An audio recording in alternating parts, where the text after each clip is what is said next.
Hey there.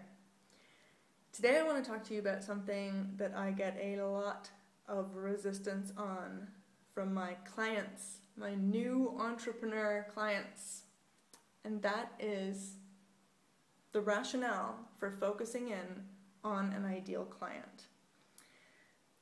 Now I get it. Early on in a business, this is really hard. Often you don't actually know. You have a general idea. I had a general idea and then everything changed.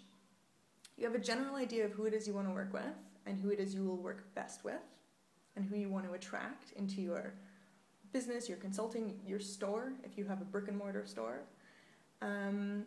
But getting really clear on who that person is in order that you can develop the experience, the marketing materials, the blog posts, the videos, the in-store experience, again, if you have a brick and mortar business. In order for you to create the experience that's going to directly speak with that customer, you have to know who that customer is. And to just say, for example, if you're a coach, I work with women between the ages of 20 and 40 who are feeling unfulfilled.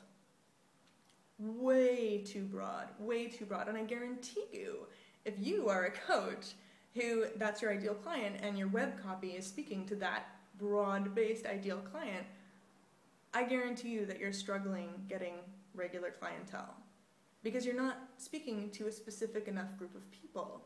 People aren't going to your website and feeling like, oh my gosh, this is me. Yes, absolutely, I need to work with this person. Or, you know, if you threw up a coffee shop that was kind of just like, hey, coffee lovers, here's some pictures of some beans on a wall, people wouldn't feel super compelled to connect. I mean, they wouldn't feel loyal necessarily unless you had something really cool and interesting about your space that roped them in and that appealed to their values. And that is so key, no matter what your business is that you understand your ideal client from a values-based perspective and then build everything about your brand around that.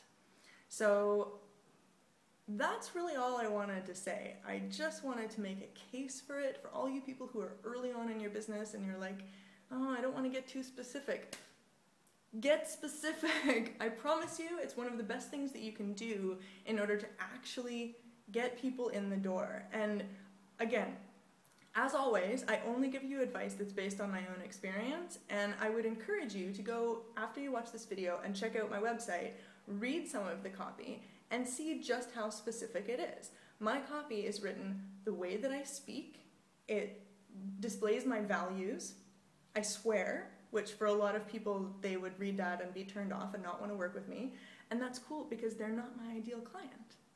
There's everything about the way that I've structured things is meant to create the experience so that when the right person comes to my website, they read it or they read my blog post, watch my videos, and they're like, I have to work with this girl. This is the coach that I need to work with.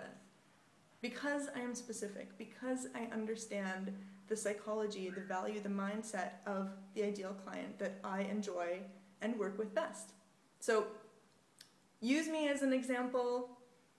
I really encourage this, and if you want to have a deeper conversation about this topic, because it's a hot topic and a lot of people struggle with it, leave some comments below. I'd love to hear what your experience is in building your business in the early days.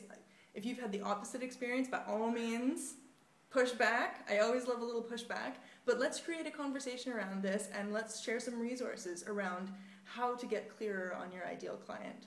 I hope this was helpful. If it was, please share it on Facebook and Twitter, and as always, pop over to my Facebook page and carry on the conversation there.